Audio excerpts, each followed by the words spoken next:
Going back to at least the 1960s, computer scientists have been dreaming about brain-inspired computers that might someday demonstrate human-like intelligence. With the rise of the internet, the availability of enormous textual data sets, and impressive advances in computational power, we've reached a momentous point. Large language models, or LLMs, can often seem to wield something close to human intelligence, at least to us non-experts. And the release of OpenAI's ChatGPT in 2022 helped these LLMs make their mark in the headlines, in the workplace, and in dinner table conversations. But there's still a telltale sign that large language model intelligence is truly artificial: their lack of common sense, which can emerge in spectacular and sometimes hilarious ways in the mistakes they make. I'm Steve Strogatz, and this is The Joy of Why, a podcast from Quanta magazine where I take turns at the mic with my co-host, Jana Levin, exploring some of the biggest questions in math and science today. In this episode, we're going to be speaking to computer scientist Yejin Choi about the architecture and capabilities of large language models, and speculate about whether artificial intelligence, AI, will ever gain common sense. Yejin Choi is a professor and the chair of computer science at the University of Washington, where she researches statistical approaches and computational models for natural language processing. She was recognized as a 2022 MacArthur Fellow and named one of Time magazine's 100 most influential people in AI in 2023. Yejin, thanks so much for joining us here on The Joy of Why. Thank you for having me. I'm excited to be here. Great. Well, this is going to be so much fun. I'm so fascinated, as I know so many people are, by what's going on these days in AI. And so while I was preparing for this chat, just as a little bit of a joke, I was curious. I asked ChatGPT, a chatbot built on one of these large language models, "Do you understand?" And it replied, "As an AI, I don't possess consciousness or subjective understanding in the way that humans do. While I can generate responses that seem like understanding, it's important to recognize that this understanding is mechanistic and based on statistical patterns rather than true comprehension." What do you think about that answer from ChatGPT? It sounds like someone coached ChatGPT to say the right thing. That's funny that it was coached. You don't think it would come up with that on its own? We don't know for sure. I mean, this is a black box model where what sort of data that it was trained on is opaque. And in fact, the recipe known in the field does use the human written examples of particular, style of language, lawyer-like language that ChatGPT distinctly use that's provided by humans as, good examples to follow. So it is not the case that ChatGPT, after reading the raw internet, suddenly speaks like that. It's because of the post-training that does coach ChatGPT to speak in a more safe, more politically correct, and careful ways. I get it. Sure. No, that makes sense. There's so much at stake for these companies. And of course, people could really be harmed, I suppose, if they take some of these responses too literally. I noticed that all the different chatbots have disclaimers now on the front page that these can make mistakes. You need to check them. Yeah. I mean, clearly the lawyers have had their, as you say, coaching sessions with these bots. Totally. Okay. But so maybe this is a good point for us to back out just for a second to say that these large language models, which most of us know through products like ChatGPT or Google's Gemini or Microsoft Copilot or Anthropic's Claude, these are just one type of artificial intelligence. And so since our listeners may have been hearing words, as I think we all have, like machine learning, large language models, AI, neural networks, could you help us just distinguish, are some of those subsets of the others? How should we think about those kinds of terms? So these are all fairly broad terms that definitely have their own distinct definitions, but they overlap a lot. So machine learning in general is about an algorithm that teaches machine to learn some patterns between input-output pairs. And then artificial intelligence is perhaps arguably more broadly about computational forms of intelligence that can do certain operations, but that could be using machine learning, or it could be using just algorithms, inference algorithms. So neural network is just like one type of machine learning algorithm that is currently the most popular, probably. So, for example, the computational chess players in the earlier forms of AI, they were just inference algorithms, whereas the more modern version of that would be in the forms of a neural network that is a form of machine learning. Good, that's very helpful. And so what are some of the capabilities and also limitations of these large language models? So the capabilities of these large language models are phenomenal. It's really beyond what the scientists have anticipated.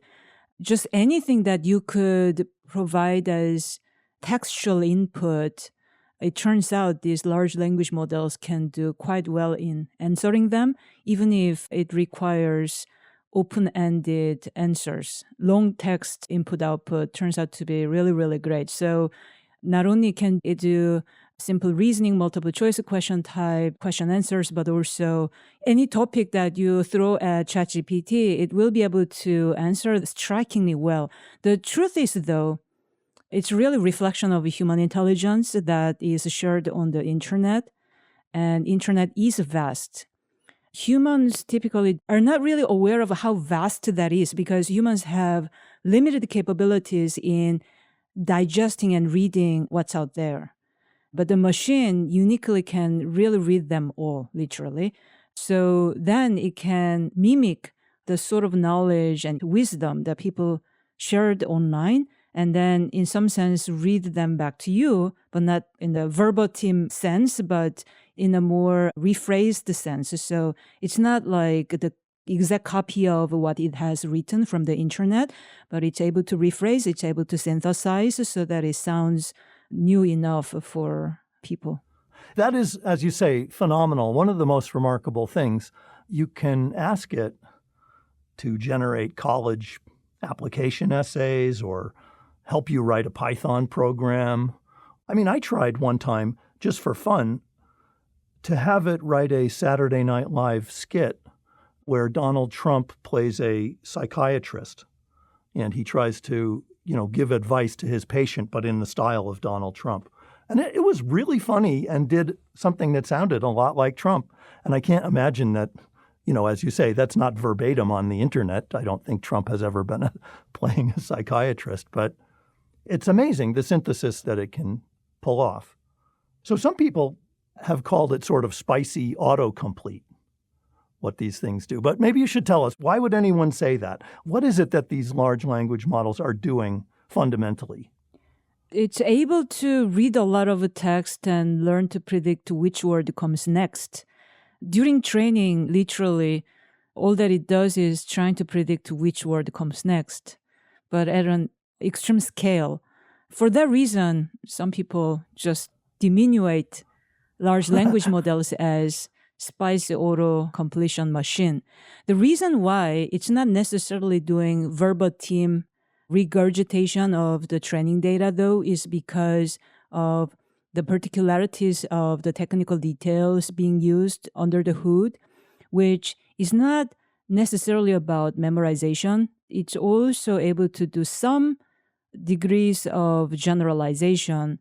And also there's a randomness in the way that this text is generated out of the learned neural network. And that randomness causes how the text is not necessarily verbatim regurgitation always, but sometimes it can be, by the way. If the text was repeated often enough on the internet data, then it's going to actually verbatim memorize that. And, there was some incidents that New York Times reported that it was able to regurgitate some of the past New York Times articles. Oh, really? I hadn't heard about that. I see. So it can plagiarize in that sense. One could say that it's a plagiarize. Another person could say that, well, this is a neural network being able to retrieve what it has read. But regardless, because of that, some people diminuate these machines as, just like auto-completion. But The reason why it's able to do something striking like, discussing some topics in a Trump style that Trump may have never done before, that's possible because these machines are capable of interpolation between two data points. The novel interpolation that nobody has ever done before is trivial for these machines. So you do get that kind of a novelty to some degree as well. Mm-hmm.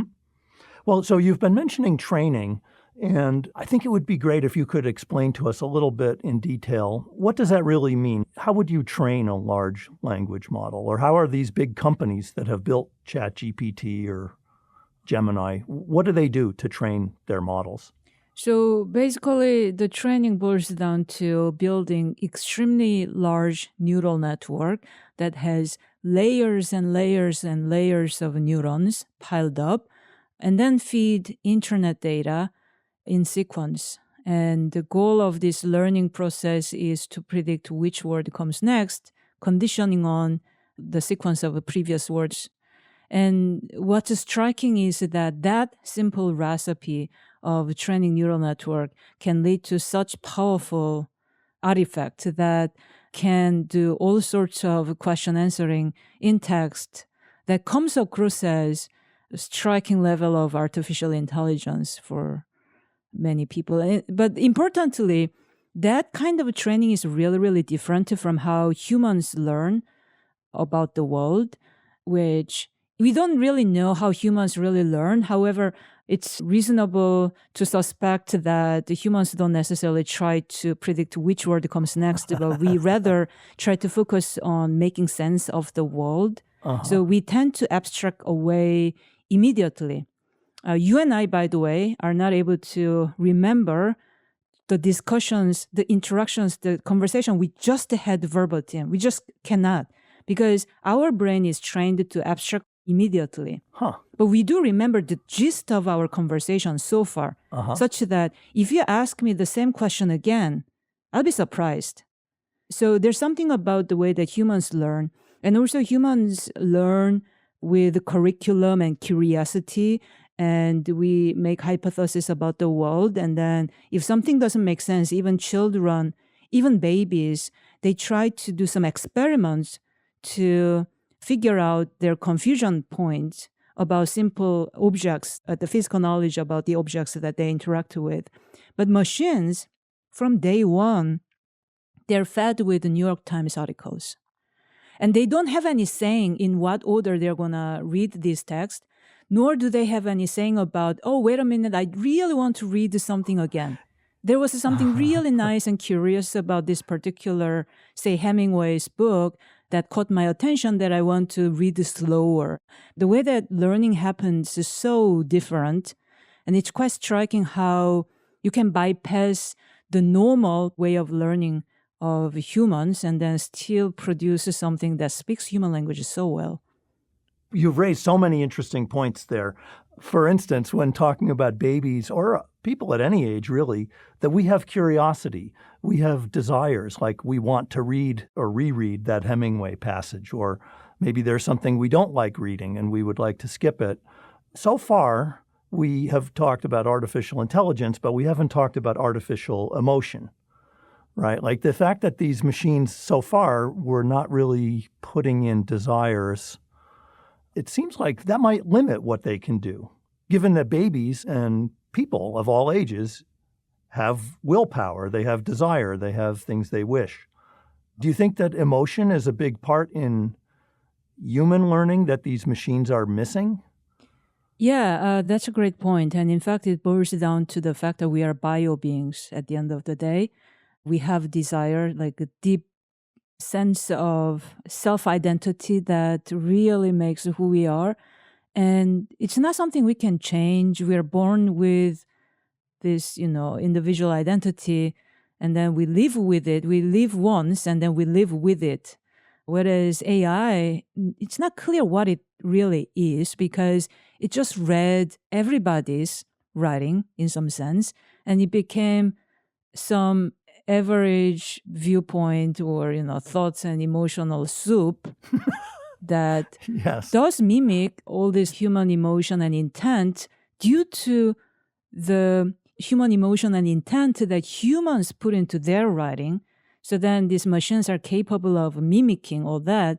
But you're right that at the end of the day, it doesn't really have the kind of genuine emotion that humans have. Now, whether that's a bad thing or good thing, that's a philosophical question. That may be even a scientific question. In terms of safety, is it a good thing if AI really, really develops its own emotion such that, it has like survival instinct where it wants to dominate the world? Is that a good thing or not? Well, this is, of course, something that all of us are thinking about nowadays, and we should probably save that question for a little bit later, because I wanted to ask a little bit more about the training, because it is, as you say, such an inhuman thing that we ask of them. We ask them to predict the next word, given a passage, and what happens when they get it wrong? The way that it's trained is supposed to maximize the probability score that it should assign to the correct word. If it predicted the wrong word, it means the wrong word got the higher probability. But all that there is to raise the probability of the correct word that should have happened instead.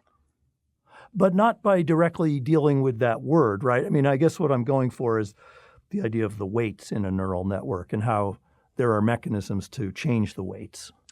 Right. So perhaps I should pedal back a little bit and then talk about that there are two phases of training. One is pre-training. The second is post-training, also known as reinforcement learning with human feedback. That's a jargon, which actually is not just reinforcement learning, but also mixed with something known as a sequential fine-tuning or supervised learning. But anyway, by and large, there's a pre-training and post-training.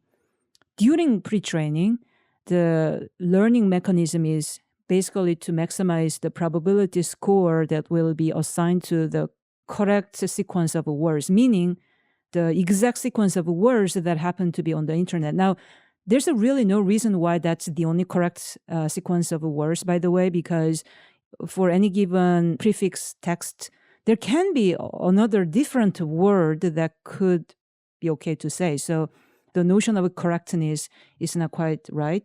But anyway, so the neural networks are trained to maximize the probability. And what does that entail in terms of the weights that these neural networks learn is that the way that these machines are learned is basically based on what's known as backpropagation. We basically take gradients of individual weights, partial gradient. So you take the derivative, a partial derivative of every weight of neural network. There are just so many of the weights, by the way, hundreds of billions of parameters that you take partial derivative of, and then you move that weight so that it's going to increase the probability score assigned to the particular sequence of words that were in the training data. Uh-huh. Well, as a mathematician, I'm very happy to hear you talking about partial derivatives. But some of our listeners may not feel the same way. So let me try an analogy. So I like to play tennis. And I remember when I was learning tennis, sometimes, the ball comes to me and I might hit a bad shot. And then the tennis coach says, you need to get your racket back earlier. You weren't prepared. So then I make an adjustment to, I don't know what. I want to say weights. Like I have some kind of internal representation of how important is it that my feet are in the right place, or that I've turned my body sideways, or I got my racket back, or I keep my eye on the ball. I have all these different weights that I have to pay attention to. And given that this shot was bad, so to speak, I'm going to try to adjust my weights so that I'll do it better the next time. It's something like that, right? Yeah. That's a really great analogy. Okay, all right. But it's a brutal way to learn, that you just make this poor machine take one test question after another, and every time it gets it wrong, you punish it, so to speak, or at least you gently correct it by making it adjust its weights so that it would do better the next time. Yeah, on and on and on. On and on and on. It's a very brutal training. It's good that machine doesn't have emotion. Right, so it doesn't care, I guess, as far as we know. But this is the pre-training, you say. Yeah. And then during post-training, there are multiple things that can happen, but maybe let me highlight just the most representative one, which is reinforcement learning with human feedback. So in this particular type of post-training phase, what happens is that you present the machine's answer to a query to human evaluator, and humans can give a thumbs up, thumbs down. And then based on that, you then go back to the neural network to adjust the weight a little bit using the analogy that you used before. But this time, instead of focusing on which word comes next, you're focusing on whether you get thumbs up or thumbs down by the human evaluator. Okay, I see. So all this process, I mean, we know that computers run fast, but still, how long would it take to do, say, the pre-training phase, or just give us a ballpark feeling for it? Are we talking about days, weeks?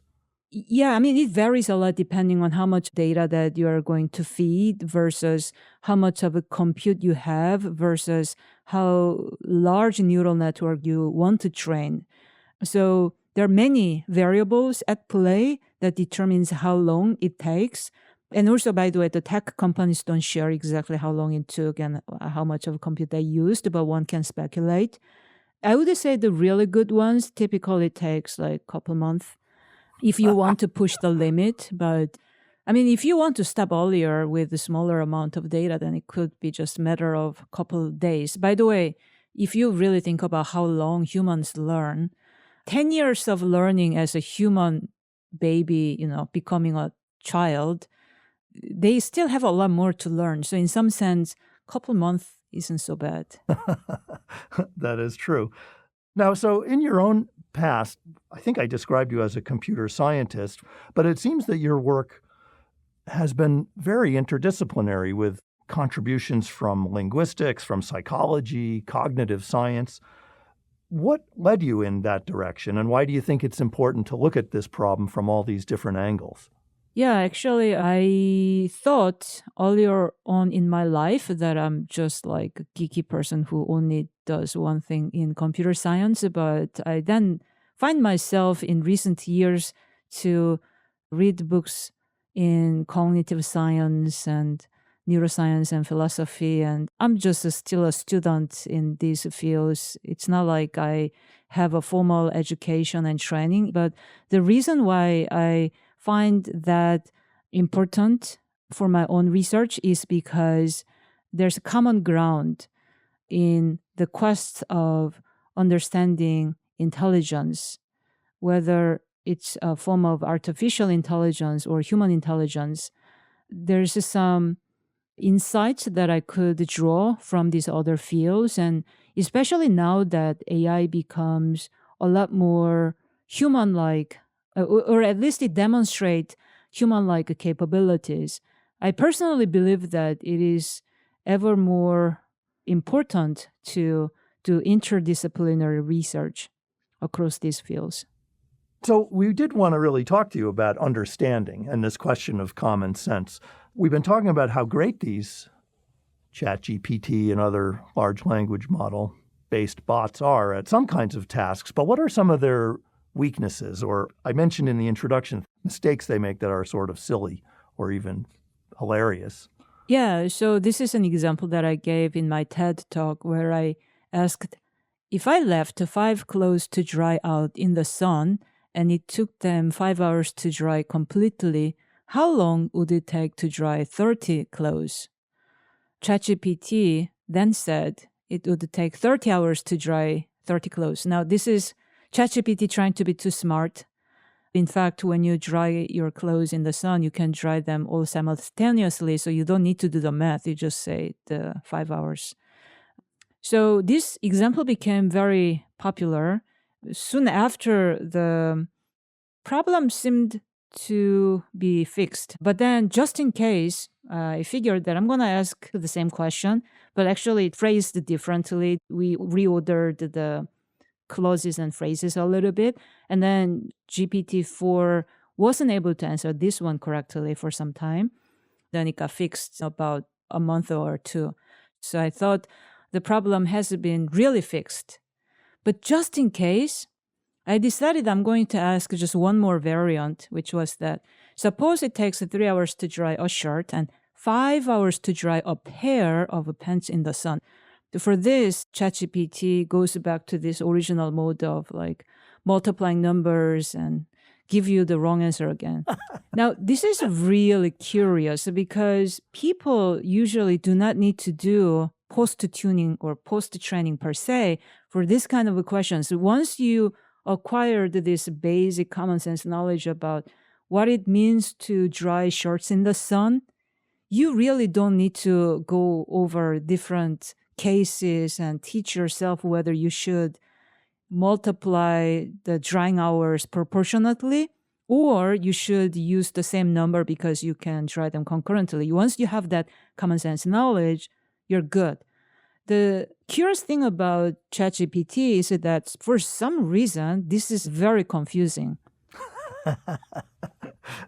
I mean, of course, there are people who will get confused about these too. So if it is accumulating the wisdom of the internet, in a way, I'm not so surprised it has trouble with this kind of question. But still, it is really bizarre because it can do all kinds of much harder calculations. But as you say, this is an example where its common sense is letting us down. And in one of your talks, or maybe it's one of your papers, I saw it somewhere that you referred to common sense as the dark matter of intelligence. I thought it was a really provocative statement. Could you tell us a little more about what you mean by the dark matter of intelligence? Yeah, so the reason why I said that is because common sense really is the unspoken rules about how the world works, how the physical world works, and how the social world works. So these really influence the way that we use language, we interpret language, and that's really one of the key aspects of human intelligence. And the mysterious thing about common sense is that humans acquire it presumably easily. I mean, as in like everyone has it, but it's strikingly hard to write them down to teach machines about these rules that we somehow acquired. So for a long time in AI, common sense was viewed as one of the hardest challenges to overcome. That said, I should really acknowledge that GPT-4, ChatGPT, has acquired really impressive amount of common sense. I've never seen anything quite like that before in AI. So I'm not denying that it didn't acquire any common sense. It did acquire a lot of common sense, but unlike human common sense, which will be, relatively speaking, a lot more robust to the sort of questions that I demonstrated earlier. There are many, many more examples, by the way. Machines are strikingly brittle when provided with that kind of examples. And here's the reason why. The common sense questions are generally so trivial, it doesn't really appear on the internet as much. If it did appear, by the way, then ChatGPT has learned it. So a lot of the common sense that does appear on the internet, like that apples are edible, apples can be usually red or green color, probably not purple or, blue. So these things are now acquired as some sort of like a factual knowledge, but there are other things that are not spoken out loud, then it's less likely that ChatGPT has acquired it. So that's sort of understandable, given that it doesn't get to live in the world. So far, its window on the world is text, at least the way that they're being trained. Have you and your group been trying to feed common sense into these kinds of large language models? Yeah, so in my lab, we've been trying to study how to teach common sense in a more effective way, perhaps by mimicking how when children grow up, they do ask a lot of why this, why that questions. The kind of questions that adults wouldn't ask to each other. It may be obvious to adults, but children, while growing up, are provided with a lot of such declarative description of a common sense. So we attempted at writing down a lot of such common sense rules and then trained the neural network. And we found that the neural network can really generalize fast out of those examples. So that's one way to teach neural network common sense much faster by providing these collection of declarative knowledge. By the way, just like the way that ChatGPT is trained is such that it's going to train on anything on the internet. By the cutoff time of the data collection, it has read this symbolic common sense knowledge graph that our lab has generated and shared on the internet as well. Interesting. It reminds me of something that I remember hearing about when I was a professor at MIT. There were so many students there, and probably I should say professors too, who lacked a certain kind of social grace, who didn't know the rules for how people are supposed to interact with each other, that there were courses like etiquette lessons or manners lessons, that very explicit declarative instructions for people.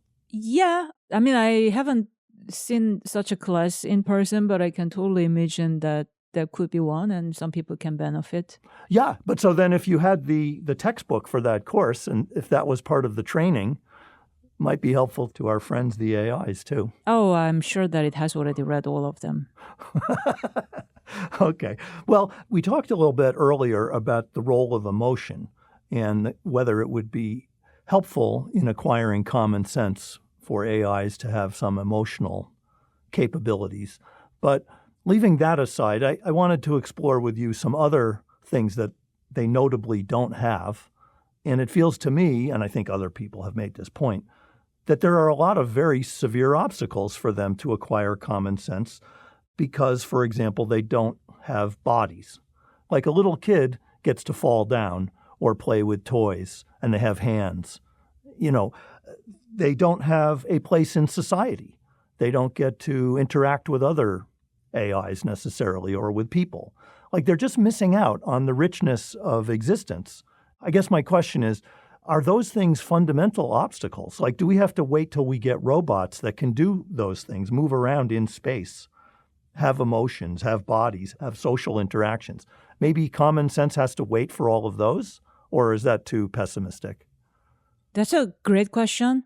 It's comforting to believe that due to lack of emotion and embodiment, maybe AI cannot go too far. Wouldn't that be nice if that's true? But I'm not sure whether that's the case, because with language-only interface, it can still do a lot, really a lot.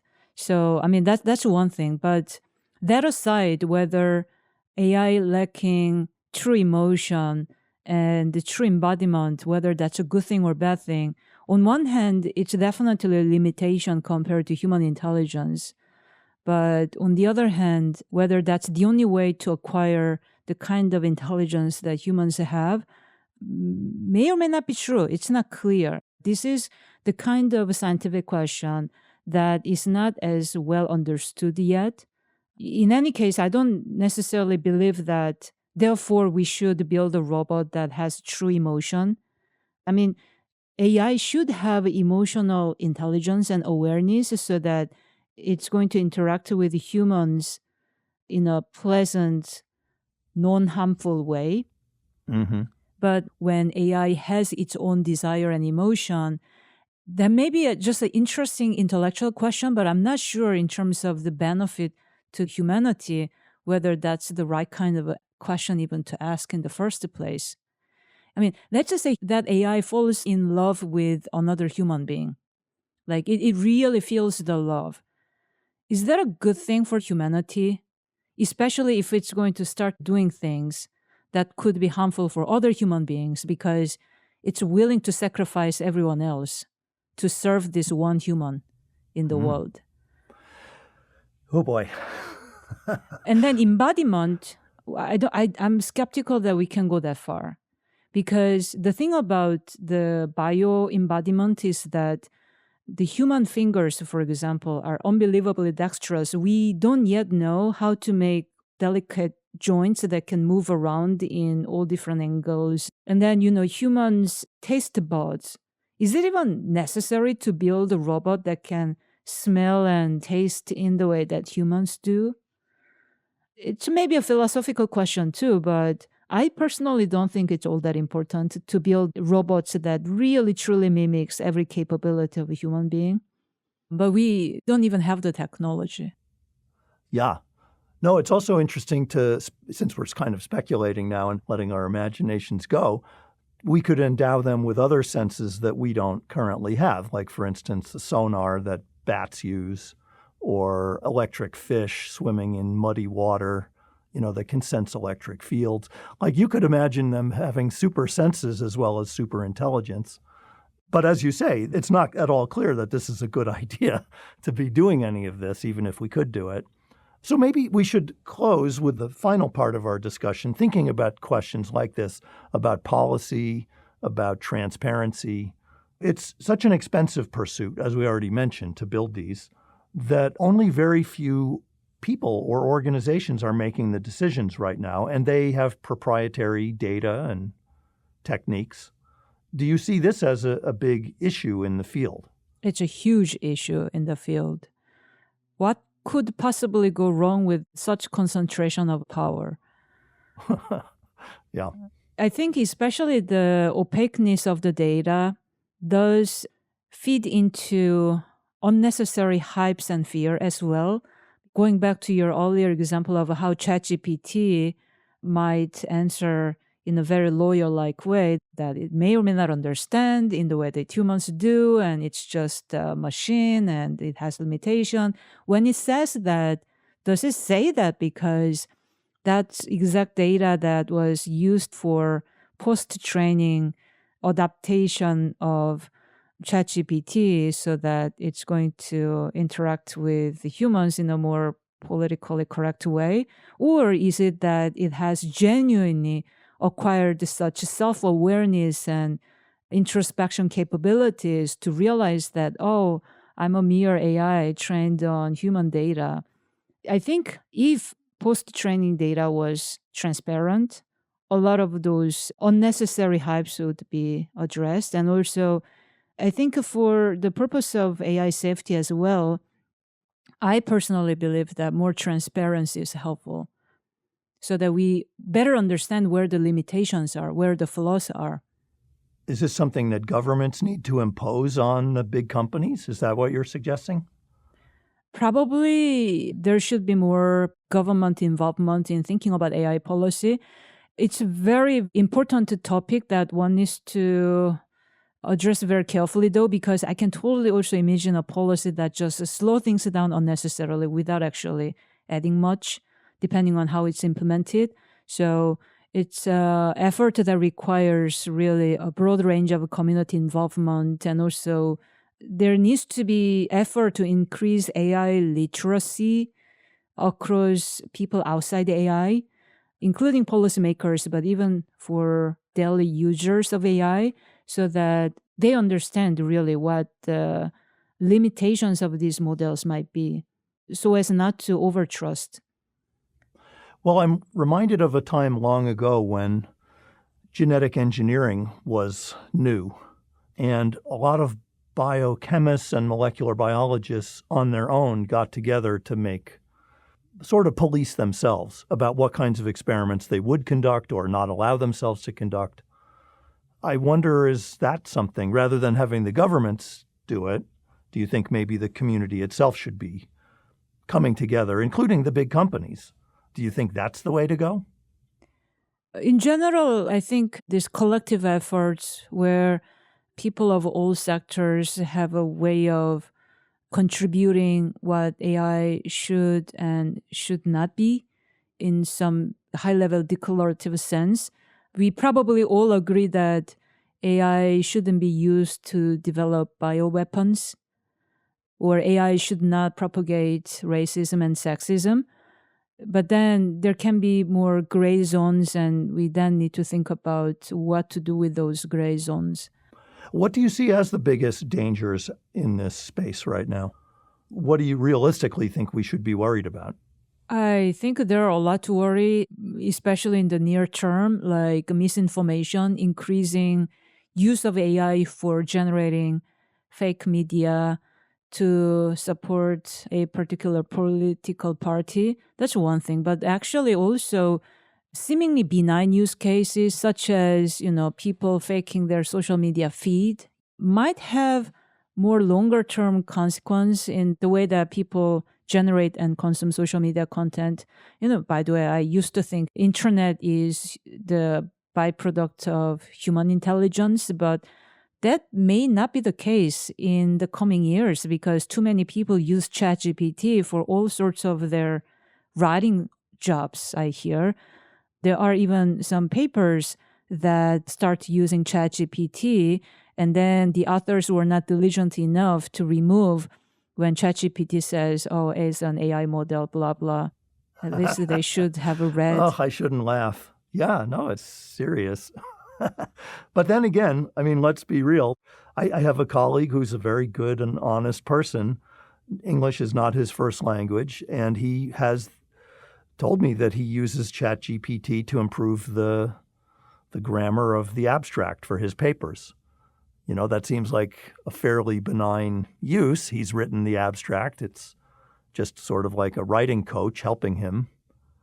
It's not really providing new ideas. Right. So these things can be good tools if used properly. Certainly. Yeah, it could help people to learn language faster. It can help as a writing companion if used correctly.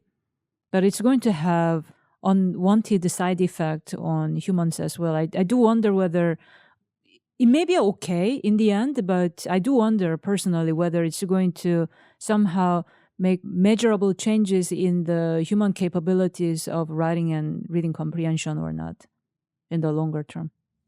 Well, so just to wrap up, the one thing that we often like to ask our guests, since our show is called The Joy of Why, is to talk about the emotional side of being a scientist yourself. Is there something in your research that brings you special joy? Oh, yeah, great question. A lot of this research is joy. These questions about are there limitations in ChatGPT, and if so, why? Why does it work so well based on just reading internet text? Seeking answers to these why questions, I don't really know why, but it does give me a lot of pleasure. And perhaps that's one of the differentiating factor compared to human intelligence and ChatGPT, that we ask why. Yes, we do ask why. And thank you so much for helping us understand why. We've been speaking with Yejin Choi. It's been delightful to have you here with us today. Thanks so much. Thank you. It was so fun. Thanks for listening. If you're enjoying The Joy of Why and you're not already subscribed, hit the subscribe or follow button where you're listening. You can also leave a review for the show. It helps people find this podcast. The Joy of Why is a podcast from Quanta magazine, an editorially independent publication supported by the Simons Foundation. Funding decisions by the Simons Foundation have no influence on the selection of topics, guests, or other editorial decisions in this podcast or in Quanta magazine. The Joy of Why is produced by PRX Productions. The production team is Caitlin Falds, Livia Brock, Genevieve Sponsler, and Merritt Jacob. The executive producer of PRX Productions is Jocelyn Gonzalez. Morgan Church and Edwin Ochoa provided additional assistance. From Quanta magazine, John Rennie and Thomas Lin provided editorial guidance, with support from Matt Karlstrom, Samuel Velasco, Arlene Santana, and Megan Wilcoxon. Samir Patel is Quanta's editor-in-chief. Our theme music is from APM Music. Julian Lin came up with the podcast name. The episode art is by Peter Greenwood, and our logo is by Jackie King and Christina Armitage. Special thanks to the Columbia Journalism School and Bert Odom Reed at the Cornell Broadcast Studios. I'm your host, Steve Strogatz. If you have any questions or comments for us, please email us at quanta@simonsfoundation.org. Thanks for listening.